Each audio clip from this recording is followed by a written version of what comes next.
On vous présente aujourd'hui un appel à projet FEDER qui est ouvert maintenant depuis le 1er mars. Et donc, c'est dans le cadre du programme FEDER de la région Bretagne. Ça s'intègre dans la partie augmentation de production, distribution d'énergie renouvelable. Et c'est un appel à projet sur les démonstrateurs de production et de conditionnement d'hydrogène renouvelable. Donc,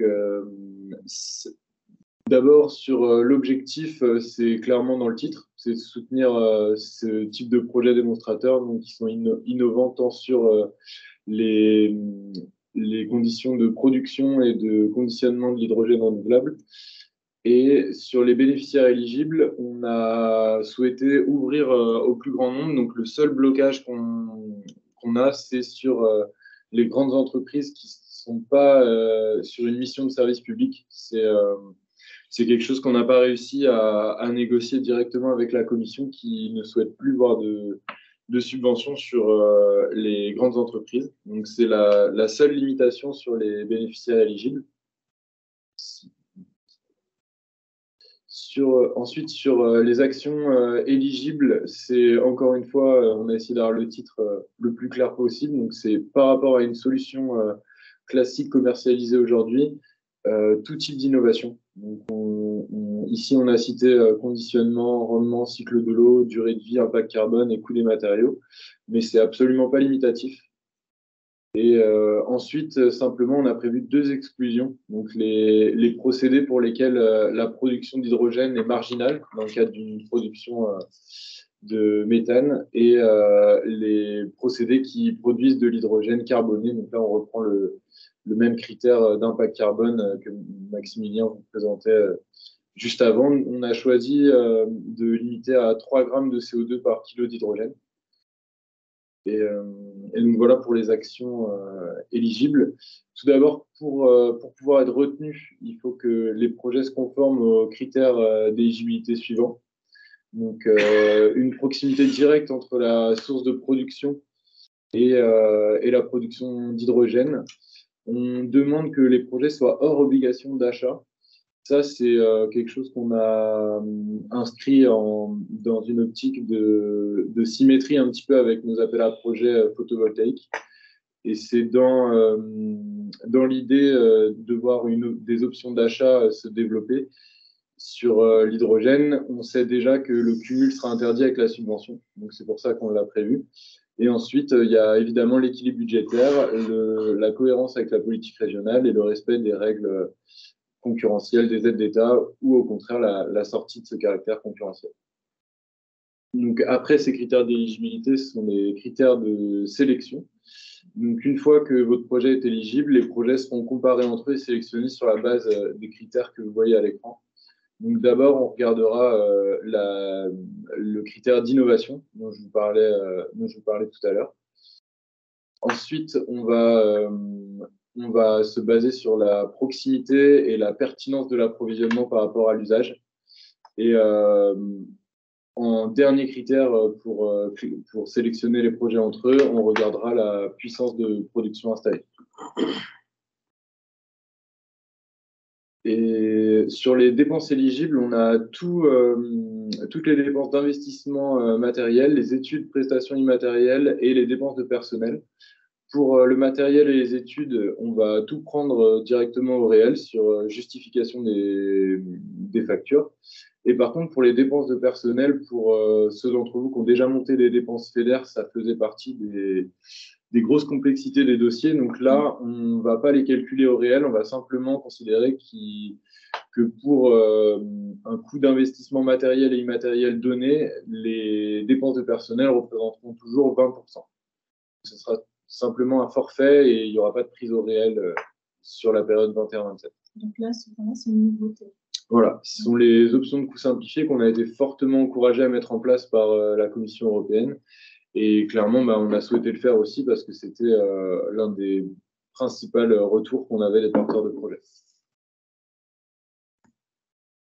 Finalement, on aura un taux d'aide maximum à 40% de FEDER. On alloue une enveloppe d'1,5 million € sur cet appel à projet et on plafonne la subvention aussi à 1,5 million €. Donc, le nombre de projets sélectionnés dépendra des candidatures. Et on demande un montant minimum de dépenses éligibles de 1 million d'euros, ce qui veut dire que la plus petite subvention possible sera de 400 000 euros.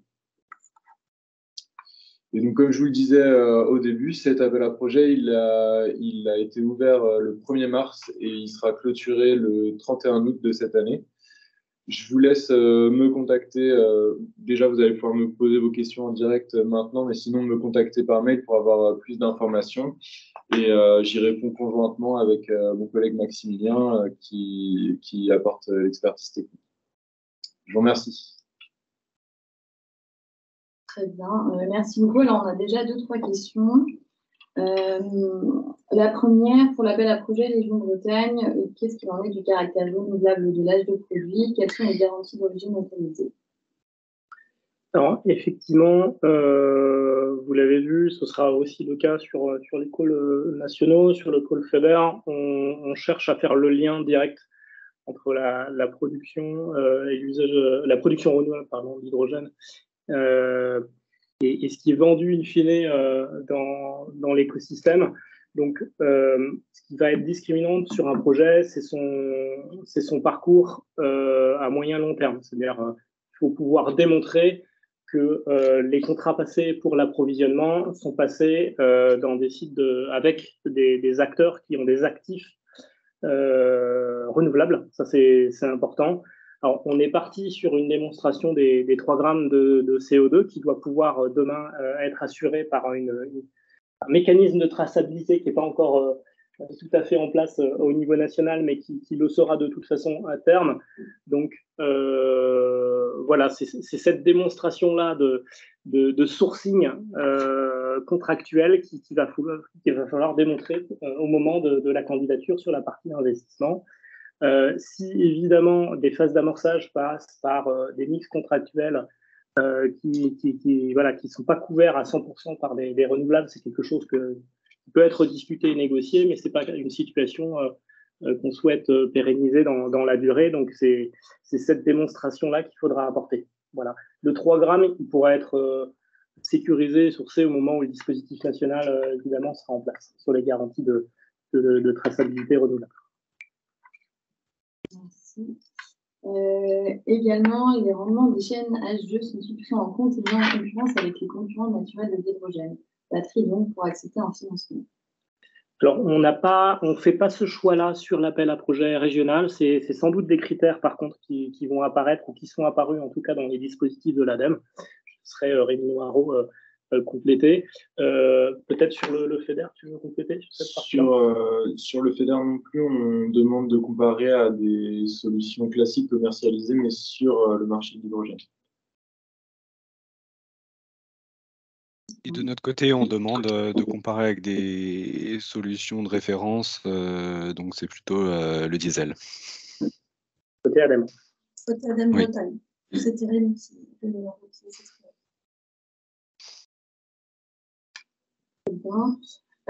également, pouvez-vous revenir sur les exclusions, s'il vous plaît? Est-ce que des systèmes de production vers du biométhane est éligible? Est-ce que dans l'appel à projet boucle, il y a également des exclusions? Alors, sur le FEDER, justement, c'est exactement pour ce cas-là qu'on a souhaité préciser cette exclusion. L'idée, c'est ici de bien venir financer des innovations dans le domaine de l'hydrogène et pas financer des productions d'hydrogène qui sont marginales d'une production de méthane. Donc effectivement, ça concerne bien aussi le biométhane, bien sûr. Et pour préciser, donc ça c'est sur le FEDER. Hein, le FEDER interdit le soutien en fait au méthane, biométhane. Donc par extension en fait les dispositifs de la région suisse, c'est-à-dire qu'il faut qu'il y ait une production. Enfin, ce qu'on propose, c'est qu'il y ait une production majoritaire d'hydrogène par rapport à une production de biométhane sur un process. On pense en particulier aux process dérivés, gazéification, pyrogazéification, qui sont faites d'abord pour faire du biométhane. On ne finance pas un projet qui ne produit pas au moins 50%. Je ne sais plus si c'est au moins ou un peu plus de 50% d'hydrogène. Donc ça, c'est important. C'est la quote-part du soutien public. que ce soit européen ou régional.